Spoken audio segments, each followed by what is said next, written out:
तो इस मुबारक कुएं से आपको गुस्ल दिया गया था।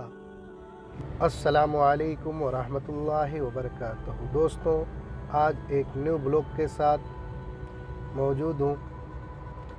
शुरू करने से पहले दरूद शरीफ पढ़ते हैं। अल्लाहुम्मा सल्ली अला सय्यदना शफ़ीअना हबीबना मौलाना मुहम्मदिन बारिक वसल्लिम सलातों व सलामुन अलैका या हबीबी या रसूलल्लाह सल्लल्लाहु तआला अलैहि वसल्लम। आज आपको एक ऐसे मुबारक मकाम पे ले चलेंगे जहाँ पे बीर अल अहन है। वहाँ पर कबीला बनी उमैया आबाद था। वो मुकाम की ज़ियारत इंशाअल्लाह आपको आज कराऊंगा।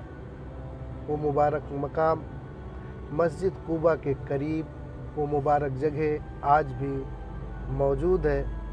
इंशाअल्लाह आपको उस मुबारक मकाम की ज़ियारत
अस्सलामु अलैकुम व रहमतुल्लाहि व बरकातहू। दोस्तों, ये जो जगह आप देख रहे हैं इसे बीर अल अहन के नाम से जाना जाता है।